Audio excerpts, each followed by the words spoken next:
Hello dear students, welcome to smart knowledge. और प्यारे बच्चों, आज की वीडियो में हम mid term exam class 8 science का पेपर डिस्कस करने वाले हैं। ठीक है, तो आइए करते हैं इसको। आपका जो पेपर होगा वो आपका रहेगा मैक्सिमम मार्क्स 60 और टाइम रहेगा आपका 2.5 आवर्स। सबसे पहले आपको यहाँ पर सामान्य निर्देश दिए गए हैं, यानी जनरल इंस्ट्रक्शंस। तो यहाँ से आप पढ़ सकते हो कि किस तरह से पेपर में आपके क्वेश्चन जो है कितने मार्क्स के आने वाले हैं। सबसे पहले आपका खंड क रहेगा। देखिए, निम्नलिखित प्रश्नों को निर्देशानुसार कीजिए। तो एलपीजी के फुल फॉर्म लिखना है द्रवित पेट्रोलियम गैस। डैश डीबी से अधिक प्रबल शोर शरीर के लिए कष्टदायक होता है। तो 80 डीबी से अधिक शोर जो है वो क्या रहता है, कष्टदायक होता है। पोलियो ड्रॉप एक टीका है, तो ये सत्य रहेगा। ध्वनि लकड़ी या धातु में संचरण नहीं कर सकती है, असत्य रहेगा। कार्बनीकरण को परिभाषित करना है। तो मृत वनस्पति जो है वो उसको किस में बदलना, कोयले में बदलना क्या कहलाता है, कार्बनीकरण कहलाता है। लैक्टोबैसिलस नामक विषाणु दही में पाया जाता है, तो ये असत्य है, क्योंकि विषाणु नहीं होता बेटा, लैक्टोबैसिलस जीवाणु होता है। अक्षय प्राकृतिक संसाधन की कोई भी 2 उदाहरण लिखने हैं आपको, तो ये सूर्य का प्रकाश और हवा हो जाएगा। उसके बाद डैश एक प्रोटोजोआ है, तो अमीबा और पैरामीशियम आप लिख देंगे। नेक्स्ट, ध्वनि के कोई 2 गुण लिखने हैं, तो आयाम आवृत्ति ध्वनि के 2 गुण हो जाएंगे। कोक कार्बन का शुद्ध रूप है, तो ये असत्य रहेगा। ध्वनि की प्रबलता उसके डैश पर निर्भर करती है, तो ये आयाम पर निर्भर करती है। पाश्चरीकरण में दूध को 70 डिग्री सेल्सियस पर 30 सेकंड के लिए गर्म करते हैं। ठीक है, तो ये आपका हो जाएगा फर्स्ट क्वेश्चन, जिसमें आपको कितने पार्ट मिलेंगे, आपको टोटल फर्स्ट क्वेश्चन में 12 जो है आपको यहाँ पर मिलेंगे। उसके बाद देखिए, साथ में हम इंग्लिश मीडियम में भी ये पेपर करने वाले हैं। खंड ख सेकंड क्वेश्चन, किसी वस्तु की आवृत्ति क्या होगी यदि वह 1 सेकंड में 20 दोलन पूरे करती है, क्यों? तो किसी वस्तु की आवृत्ति क्या होगी, 20 हर्ट्ज होगी, क्योंकि आवृत्ति 1 सेकंड में किए गए दोलनों की संख्या होती है, तो 20 ही रहेगी, क्योंकि 1 सेकंड में वो 20 ही दोलन कर रही है। ध्वनि का कौन सा गुण इसकी प्रबलता को, आयाम को प्रभावित करता है और कैसे? आयाम जो है, यानी आयाम पर प्रबलता को प्रबलता किस पे ऊपर आधारित होती है, आयाम पे, और जो प्रबलता है वो आयाम का स्क्वायर, ठीक है, उसका वर्ग इसके बराबर होती है। इस तरह से वो प्रभावित होती है। जैम और स्क्वैश बनाने में उपयोग किए जाने वाले 2 रासायनिक परिरक्षकों के नाम लिखिए। तो ये क्या हो जाएगा, सोडियम बेंजोएट और सोडियम मेटाबाइसल्फाइड। नेक्स्ट है, अथवा में दिया गया है, खाद्य परिरक्षण में चीनी का उपयोग क्यों किया जाता है? तो यह पानी की मात्रा कम कर देता है, जिससे बैक्टीरिया की वृद्धि रुक जाती है। किसी जीवाश्म ईंधन को काला सोना क्यों कहा जाता है? तो पेट्रोलियम को जो है काला सोना कहा जाता है, क्योंकि इसका प्रयोग अत्यधिक होता है फैक्ट्रियों में, इंडस्ट्रीज़ में। एक व्यक्ति से दूसरे व्यक्ति तक ध्वनि कैसे संचरित होती है? तो माध्यम के द्वारा संचरित होती है। अब हम यही क्वेश्चन इंग्लिश मीडियम में देखेंगे, तो इंग्लिश मीडियम वाले बच्चे यहाँ से कर सकते हैं। Right the full form of LPG, liquefied petroleum gas. The noise above dash dB become physically painful. तो 80 डीबी जो है 80 डीबी से ऊपर फिजिकली पेनफुल हो जाता है। पोलियो ड्रॉप एक वैक्सीन है, तो बिल्कुल ट्रू है। Sound can not travel through would और मेटल, तो ये फॉल्स है, साउंड ट्रेवल कर सकती है वुड और मेटल से। डिफाइन कार्बनाइजेशन, तो slow process of conversion of dead vegetation into coal is known as carbonization. Curd contains the virus named lactobacillus, तो जो वायरस नहीं होता, बैक्टीरिया होता है, तो ये फॉल्स हो जाएगा। Right any 2 example of inexhaustible natural resources. तो इनएग्जॉस्टिबल नेचुरल रिसोर्सेज कौन सी है? सनलाइट है, एयर है। डैश इज अ प्रोटोजोन, तो इसमें आ जाएगा अमीबा एंड पैरामीशियम। 9th है, right any 2 properties of the sound. तो amplitude and frequency are the 2 properties of sound. Coke is an impure form of carbon, तो ये false रहेगा, Coke जो है वो प्योर फॉर्म होती है कार्बन की। 11th क्वेश्चन है, the loudness of sound depend upon its amplitude. In pasteurization the milk is heated to about 70 degree Celsius for 30 seconds. ठीक है, पैस्चराइजेशन में मिल्क को 70 डिग्री सेल्सियस तापमान पर 30 सेकंड के लिए गर्म किया जाता है। सेक्शन बी देखेंगे, what would be the frequency of an object if it oscillate 20 times in 1 second. तो जो है 1 सेकंड में कितने ऑसिलेट कंप्लीट कर रही है, 20। ठीक है, तो फ्रीक्वेंसी कितनी हो जाएगी, 20 हर्ट्ज ही हो जाएगी, क्योंकि because the number of oscillation पर सेकेंड, फ्रीक्वेंसी होती ही यही है कि ऑसिलेशन पर second. Which property of sound affects its loudness and how? तो loudness depend upon amplitude and loudness is directly proportional to the amplitude square of amplitude. इस तरह से ये डिपेंड करती है। Write the name of 2 chemical preservative which are used in the manufacture of the jams and squashes. So sodium benzoate and sodium metabisulfite. Next, why is sugar used in food preservation? So it reduces moisture content which inhibit bacterial growth. ठीक है, sugar जो है उसको use किया जाता है food preservation के लिए, मॉइस्चर कंटेंट को कम कर देती है, बैक्टीरियल ग्रोथ को रोक देती है। Which fossil fuel is also called black gold and why? So petroleum due to its commercial use जो है इसको हम क्या कहते हैं, ब्लैक गोल्ड कहा जाता है। How does sound propagate from one person to another? तो sound needs a medium to propagate, so through air it move from one person to another. Sound जो है उसको मीडियम चाहिए प्रोपेगेट करने के लिए, तो ये एक पर्सन से दूसरे पर्सन से मूव हो जाती है। नेक्स्ट देखिए क्वेश्चन नंबर 6 है, हिंदी मीडियम में देखेंगे पहले। कोयला गैस कैसे प्राप्त होती है, इसका एक उपयोग लिखिए। तो कोयले से कोक बनाते हुए, कोयले से जब कोक बनाते हैं तो कोयला गैस मिलती है और उद्योगों में प्रयोग होती है। नेक्स्ट, पशु एवं कुक्कुट आहार में भी प्रतिजैविक मिलाए जाते हैं, क्यों? तो बीमारियों से बचने व संक्रमण से बचने के लिए उनके आहार में प्रतिजैविक मिलाए जाते हैं। डेंगू वायरस, कोई एक प्रतिजैविक का नाम लिखिए। 7th का सेकंड क्वेश्चन है, तो ये क्या हो जाएगा, पेनिसिलिन। 8वां क्वेश्चन रहेगा, डेंगू वायरस के एक वाहक का नाम लिखिए। तो देखिए आपका 7 क्वेश्चन नंबर तक, अब वहाँ आपका फर्स्ट में 12 जो है आपके 1 मार्क क्वेश्चन थे, यहाँ 7 तक आपके 2 मार्क्स क्वेश्चन रहेंगे। उसके बाद 8th आपका 3 मार्क्स क्वेश्चन है। तो डेंगू वायरस का नाम लिखेंगे मादा एडीज मच्छर। और डेंगू नियंत्रण के 2 उपाय कौन से होंगे? पानी इकट्ठा न होने दे, साफ सफाई रखें। डेंगू एक संचरणीय रोग है या असंचरणीय रोग है? तो डेंगू एक असंचरणीय रोग है, ठीक है, फैलता नहीं है एक दूसरे से। संचरणीय रोग किसे कहते हैं? तो संचरणीय होते हैं जो एक स्वस्थ व्यक्ति से, एक रोगी व्यक्ति से दूसरे को फैलने वाले रोग जो है वो संचरणीय कहलाते हैं। कोई 2 उदाहरण लिखने हैं आपको, तो इसमें 2 उदाहरण लिखेंगे तो कौन कौन से हो जाएंगे? जुकाम, आँख में संक्रमण आदि। क्वेश्चन नंबर 9 है बच्चों, पेट्रोलियम परिष्करण किसे कहते हैं? पेट्रोलियम के कोई 2 संघटक और उसके उपयोग लिखने हैं। तो पेट्रोलियम परिष्करण किसे कहते हैं? पेट्रोलियम से सभी घटकों को अलग करना पेट्रोलियम परिष्करण कहलाता है। 2 संघटक कौन से हैं? एलपीजी है, पेट्रोल है। तो एलपीजी का प्रयोग आपको पता है खाना बनाने के लिए किया जाता है और पेट्रोल का वाहनों में किया जाता है। नेक्स्ट है क्वेश्चन नंबर 10, ध्वनि प्रदूषण को सीमित रखने के 3 उपाय बताइए। तो ध्वनि प्रदूषण को सीमित रखना है तो हॉर्न की आवाज़ कम कर सकते हैं, पेड़ लगा सकते हैं, और साइलेंसिंग जो होते हैं, साइलेंसिंग उपकरण, उनका प्रयोग करके भी आवाज़ को कम किया जा सकता है। क्वेश्चन नंबर 11, सूक्ष्म जीवों के 4 मुख्य वर्ग लिखिए। बैक्टीरिया, फंजाई, शैवाल और प्रोटोजोआ। किन्हीं 2 वर्ग का एक एक उदाहरण दीजिए। तो कवक का उदाहरण दे सकते हो स्पायरोगायरा, क्लेमाइडोमोनास। प्रोटोजोआ का उदाहरण दे सकते हो अमीबा और पैरामीशियम। नीचे दिए गए चित्र में जीव पहचान कर उनके नाम लिखने हैं। तो ये किसका चित्र है, ये ज़रूर आपको करना है, ये एक क्वेश्चन आपको ज़रूर मिलेगा।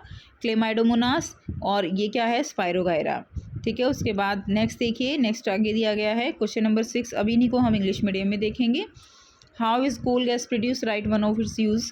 During the process of coal to get coke. तो जब कोल से कोक बनाया जाता है तो कोल गैस प्रोड्यूस होती है, इसका यूज़ है, इसको हम इंडस्ट्रीज़ में यूज़ करते हैं। Antibiotic are mixed with the feed of livestock and poultry, why? So to check and prevent microbial infection in animals we use the antibiotics. Name one antibiotic, penicillin.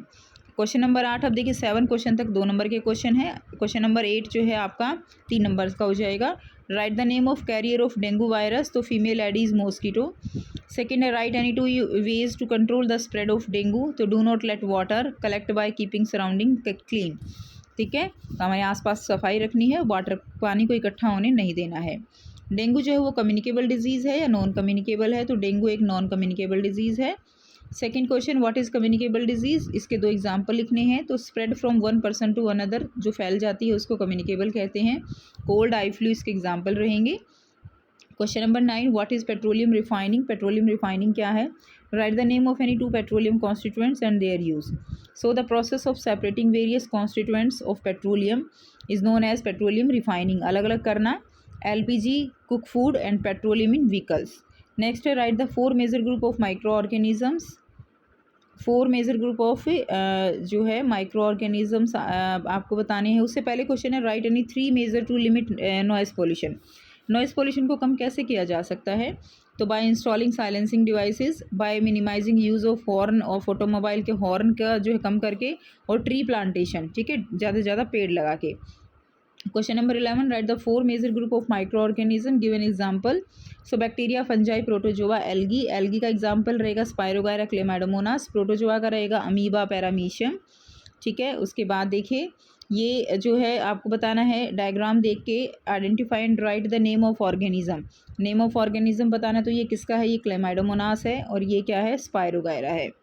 Next करेंगे, खंड ग है, इसमें मिलान करना है। तो हार्ट्स जो है क्या होता है, हार्ट्स जो है ये आयाम क्लियर है, हार्ट्स क्या हो जाएगा, आयाम हो जाएगा।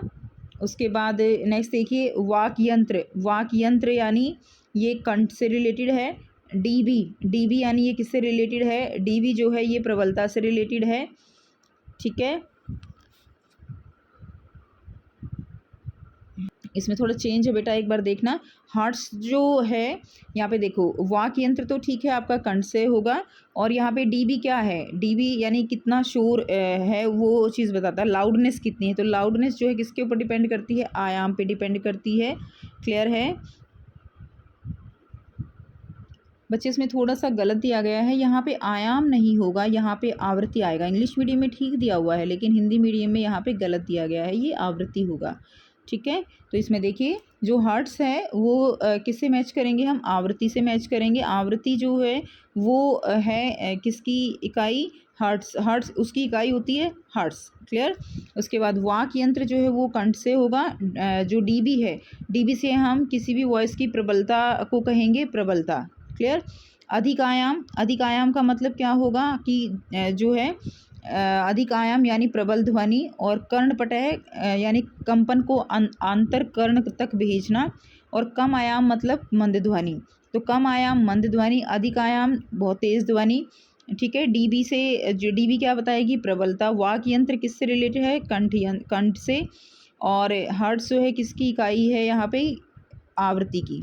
ठीक है, नेक्स्ट देखिए अथवा में दिया गया है आपको, ये कान का चित्र दिया गया है, इसमें आपको बताना है नंबर 1 इसका ये क्या है और इसका काम क्या है। तो कर्णपटह है, आवाज़ को आंतरिक कर्ण तक पहुंचाता है, ये आंतरिक कर्ण है और मस्तिष्क तक सिग्नल को लेके जाता है। उसके बाद नेक्स्ट देखिए, इसी में इंग्लिश मीडियम में देखेंगे सेक्शन सी। ठीक है, इसमें आप हर्ट्स जो है वो क्या हो जाएगा, फ्रीक्वेंसी। वॉइस बॉक्स क्या हो जाएगा, लैरिंग्स। डीबी क्या हो जाएगा, लाउडनेस। और लार्ज एम्पलीट्यूड मतलब कि लाउड साउंड। ईयर ड्रम जो है वाइब्रेशन को इनर ईयर तक भेजता है। स्मॉल एम्पलीट्यूड मतलब फीबल साउंड जो है मंद ध्वनि। नेक्स्ट देखिए और में दिया गया है, ईयर का डायग्राम दिया गया है। तो ये क्या है बच्चों, ईयर ड्रम है, इसका फंक्शन लिखना है, send vibration to inner ear. ये क्या है, इनर ईयर है, सिग्नल गोज टू ब्रेन। तो यहाँ से जो सिग्नल है वो कहाँ जाते हैं, ब्रेन में जाते हैं। इंपॉर्टेंट है सारे फंक्शन, आप एक बार ज़रूर करके जाइएगा। नेक्स्ट देखिए क्वेश्चन नंबर 13 है, प्राकृतिक गैस को, ये आपको पढ़ लेना है एक बार अच्छे से और फिर क्वेश्चन के आंसर करने हैं। प्राकृतिक गैस को सीएनजी के रूप में भंडारित किया जाता है तो उच्च दाब पर। भारत में प्राकृतिक गैस के विशाल भंडार त्रिपुरा, राजस्थान, महाराष्ट्र, कृष्णा गोदावरी डेल्टा में पाए जाते हैं। निम्न में से सीएनजी के बारे में कौन सा कथन असत्य है, तो इसमें ऊर्जा उत्पादन नहीं किया जा सकता, ये असत्य है। प्राकृतिक गैस जो है वो धीरे प्रक्रम द्वारा बनती है। नेक्स्ट देखिए इंग्लिश मीडियम में देखेंगे, compressed natural gas is stored at CNG at high pressure. उसके बाद है, in India vast reserve of natural gas are found in Tripura, Rajasthan, Maharashtra, Krishna Godavari delta. Which of the following statement is incorrect about CNG. Less polluting है, cleaner fuel है, transport vehicles में use होती है। D आ जाएगा, it is not use for power generation, power generation में भी इसका यूज़ किया जाता है। और में करेंगे, नेचुरल गैस फॉर्मेशन जो है it is a slow process. Next देखिए, पौधे द्वारा खाद्य संश्लेषण प्रकाश सूर्य के प्रकाश की उपस्थिति में होता है, इसलिए इसे प्रकाश संश्लेषण कहते हैं। ठीक है, तो ये एक अद्वितीय प्रक्रम है। पत्तियों द्वारा सौर ऊर्जा संग्रहित की जाती है और पादपों में खाद्य के रूप में संचित हो जाती है। तो पत्तियों के में हरे वर्ण को क्या कहते हैं, क्लोरोफिल कहते हैं। तो इसमें आ जाएगा आपका, देखिए यहाँ पे कार्बन डाइऑक्साइड और जल मिलकर सूर्य का प्रकाश, कार्बोहाइड्रेट और क्या निकलती है, ऑक्सीजन। तो ये प्रकाश संश्लेषण की क्रिया हो जाएगी, आंसर इसका सी रहेगा। सभी जीवों के लिए डैश ऊर्जा का चरम स्रोत है, तो क्या है, सूर्य है। निम्नलिखित में से कौन मृत जीवी है, तो कवक जो है वो क्या होता है, कवक जो है वो क्या है, मृत जीवी है। नेक्स्ट देखिए, बाय प्लांट सिंथेसिस, इसमें आप अच्छे से एक बार इसको पढ़ लीजिएगा। तो क्या होता है, इन लीव्स ग्रीन पिगमेंट क्या है, क्लोरोफिल होता है। नेक्स्ट देखिए, फोटोसिंथेसिस की रिएक्शन दी गई है, carbon dioxide plus water, sunlight और क्लोरोफिल की प्रेजेंस में कार्बोहाइड्रेट एंड ऑक्सीजन बनेगा। उसके बाद dash is the ultimate source of energy for all living organism, sun जो है वो अल्टीमेट सोर्स ऑफ एनर्जी है। Which of the following is saprotroph, तो फंजाई जो है वो क्या है, सेप्रोट्रॉफ है। उसके बाद अनुकूलन अल्पकाल में नहीं होता है, ये आप एक बार पढ़ लीजिएगा। ये आपका जो चैप्टर है 6th क्लास का अनुकूलन वाला, वहाँ से क्वेश्चन आया हुआ है। ठीक है, जो आपके सिलेबस में दिया गया है। तो डैश अजैव घटक हैं, जलवायु और तापमान। मोटी त्वचा पाई जाती है ठंडे पर्वतीय क्षेत्रीय जीवों में। धारा रेखीय शरीर मदद करता है, किस में मदद करता है, तैरने में मदद करता है। एडेप्टेशन डज नॉट ऑलवेज तो ये जो है आप पढ़ लीजिएगा। इसमें फर्स्ट क्वेश्चन है डैश आर एबायोटिक फैक्टर, तो water, air and temperature abiotic factor है। थिक स्किन किस में पाई जाती है? Cold mountain region of animals. Streamlined body किस में हेल्प करती है? स्विमिंग में हेल्प करती है। और में क्वेश्चन दिया गया है सजीवों का एक ही लक्षण नहीं है, तो देखिए सजीवों में जनन होता है, श्वसन होता है, पोषण होता है, तो गति करना जो है सजीवों का ही लक्षण नहीं है, गति करना। उसके बाद नेक्स्ट देखिए, इसको इंग्लिश मीडियम में दिया गया है note a characteristic of living being only, तो रिप्रोडक्शन, रेस्पिरेशन, न्यूट्रिशन और मूवमेंट, तो इसमें क्या आ जाएगा? मूवमेंट जो है आ जाएगा। ठीक है, तो ये था बच्चों आपका कंप्लीट पेपर। और ये जो क्वेश्चन आपको लास्ट में दिए गए हैं ना, ये क्वेश्चन जैसे ये वाला क्वेश्चन है, ये टोटल आपका 6 नंबर का एक क्वेश्चन है, 6 नंबर का एक क्वेश्चन है, यानी 2 नंबर का एक MCQ। क्लियर? तो ये बहुत स्कोरिंग है आपके लिए, इसको बहुत ध्यान से आपको करना है। सो आई होप आपको ये वीडियो अच्छी लगी होगी बेटा, आपको यहाँ से काफ़ी क्वेरीज आपकी क्लियर हो गई होंगी कि किस तरह का आपका पेपर आने वाला है। ठीक है, सो अगर वीडियो अच्छी लगी तो वीडियो को ज़रूर से लाइक कीजिएगा, शेयर कीजिएगा, और आपको मेरे चैनल पर सारे सब्जेक्ट के जो सैम्पल पेपर हैं, प्रैक्टिस पेपर हैं, मिड टर्म पेपर हैं, वो मिल जाएंगे। मिलते हैं आपसे नेक्स्ट वीडियो में एक नए जो है पेपर के साथ। Take care, bye bye.